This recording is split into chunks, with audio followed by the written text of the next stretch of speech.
మనం ఇప్పుడు కలుసుకోబోతున్న వ్యక్తి సామాజిక యువజన నాయకుడు. ఆయన పేరు రాహుల్ గారు. ఆయన ప్రజలకు ఎంతో సేవ చేశాడు. ప్రస్తుతం ఉన్న రోజుల్లో ఆయన చేసిన గ్రామాలకు వచ్చేసి ఒక 500కు పైగా ఉన్నాయి.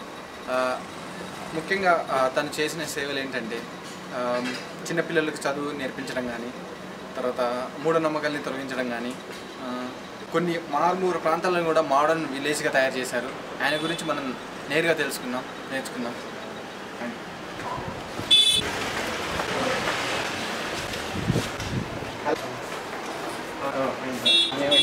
మాది పండుగ, మాది ఇంటర్వ్యూ తీసుకున్నాం.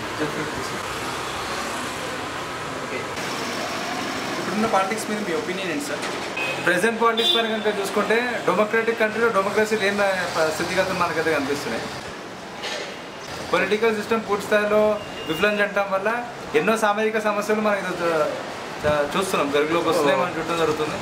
So I don't believe that democracy exist anymore.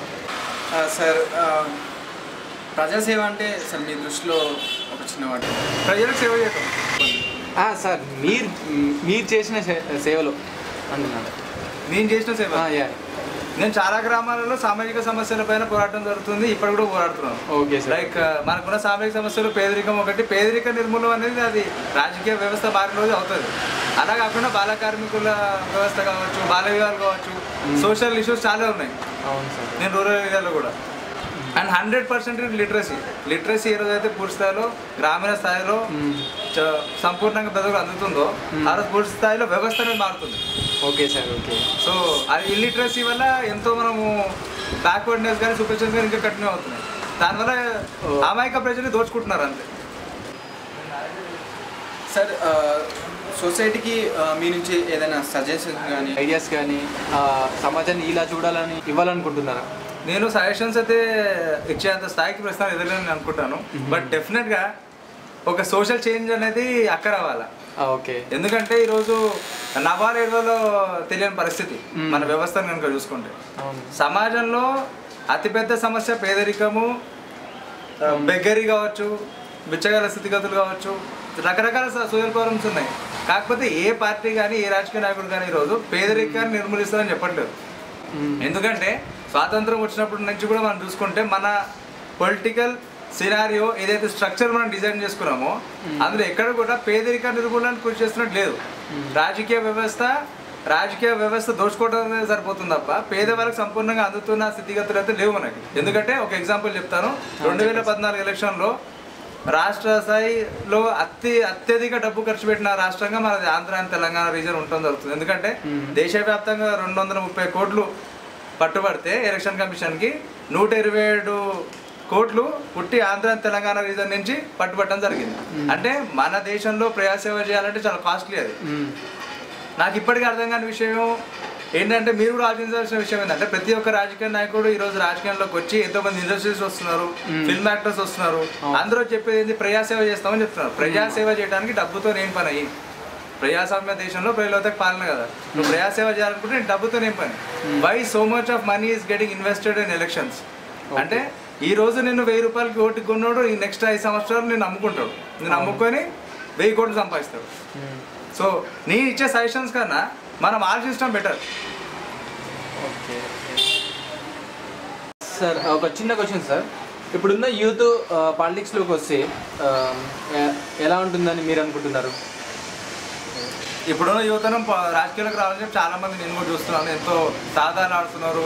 అంటే they want something to change and వాళ్ళకి ఒక హోప్ ఉందన్నమాట, నేను మార్చగలుగుతాను, వాళ్ళ ఒక ఇంటెన్షన్ ఉంది. కాకపోతే ఇక్కడ ఉన్న రాజకీయ వ్యవస్థ మనం చూసుకుంటే ఆ యూత్ని బైక్ ర్యాలీలకి, ధర్నాలకి, దానికే వాడుకుంటున్నారు తప్ప వాళ్ళలో ఒక ఎంపవర్మెంట్ బిల్డప్ చేసి ఒక లీడర్షిప్ పార్టీ బిల్డప్ చేస్తున్న ఏ యువజన సంఘం అయితే లేదు. రాజకీయ సంఘంలో చూసుకుంటే ఎంతోమంది యంగ్స్టర్స్ వస్తారు, వాళ్ళకేంటి పెద్ద రాజకీయ నాయకుడు ఈ యంగ్స్టర్స్ని వాడుకుంటాడు అంతే. ర్యాలీలకు వాడుకుంటాడు, దానికి వాడుకుంటాడు, దీనికి వాడుతాడు తప్ప ఆ యంగ్స్టర్లో, ఆ యువజన నాయకుల్లో సామర్థ్యం పెంచి సమాజానికి ముందుకెళ్ళి పనిచేసే నాయకత్వ లక్షణాలు పెంచే రాజకీయ పార్టీలు ఉన్నాయైతే నేను అనుకోను. ఓకే సార్, ఇప్పుడున్న మన నాయకులు మన దేశానికి ఉపయోగపడుతున్నారా లేదంటే ఉపయోగపడట్లేదా? తప్పేంటి అసలు? ప్రతిదానికి రీకన్స్ట్రక్షన్ అవసరం అండి. పొలిటికల్ సిస్టమ్కి ఫస్ట్ ఆఫ్ ఆల్ రీకన్స్ట్రక్షన్ అవసరం.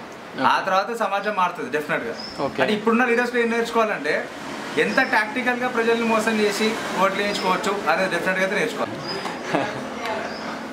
సార్ ఇంకొక క్వశ్చన్, మీరు ఎవరినైనా ఆదర్శంగా తీసుకున్నారా?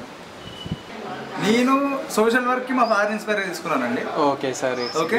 అండ్ పొలిటికల్ సిస్టమ్ కానీ పొలిటికల్ చేంజెస్ గురించి కనుక చూసుకుంటే భగత్ సింగ్ అండ్ చేగోరా ఇన్స్పిరేషన్ తీసుకుంటాను. సరే, ఒక లీడర్కి ఉండాల్సిన లక్షణాలు ఏంటి సార్? ప్రజాసేవ చేయాలనే సంపూర్ణమైన ఉద్దేశం.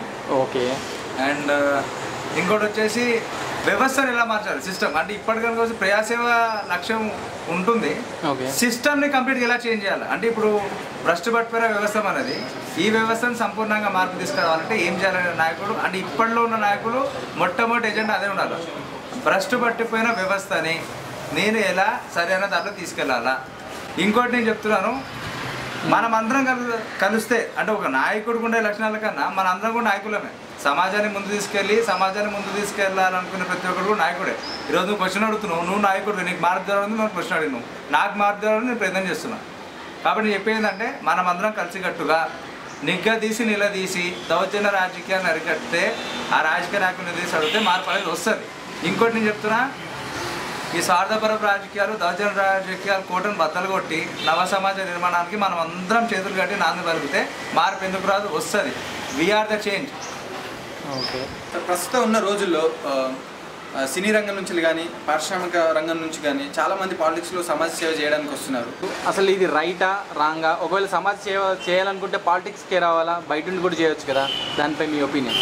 ఇప్పుడు ఇండస్ట్రీస్ కావచ్చు, సెలబ్రిటీస్ కావచ్చు, నాకు తెలిసి వాళ్ళు పాలిటిక్స్కి వచ్చేది వాళ్ళ స్వార్థపరపు రాజకీయాల కోసం. ప్రజల్ని మార్చాలి, ఆకలితో కట్టుమిట్టాడుతున్న ప్రజల జీవితాన్ని మార్చాలని మాత్రం రావట్లేదు. వాళ్ళ స్వార్థపరపు రాజకీయాల కోసం వాళ్ళు వస్తున్నారు, వాళ్ళ స్వలాభాల కోసం, వాళ్ళ ఇండస్ట్రీలు కాపాడటం కోసం, వాళ్ళ ఫేమ్ని ఇంకా పెంచుకోవడం కోసం, అంతే. ప్రజాస్వామ్యం అర్థం తెలియని వాళ్ళు ఎట్లా వస్తారండి ప్రజాసేవకి? ఇండస్ట్రీస్ ఉన్నాడు, 1000 కోట్లు బద్దలు కొట్టి ఒక అతను వచ్చి ప్రజలకు న్యాయం చేస్తా అని చెప్తాడా?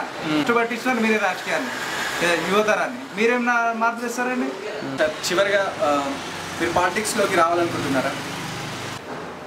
డెఫినెట్గా అనుకుంటున్నాను, వస్తాను, కానీ ఇండిపెండెంట్ లీడర్గా గెలవాలనుకుంటున్నాను. Okay sir, okay. మీరు పాలిటిక్స్లో వచ్చి మీరు అనుకున్న సాధించాలని మనస్ఫూర్తిగా కోరుకుంటూ థ్యాంక్ యూ సార్.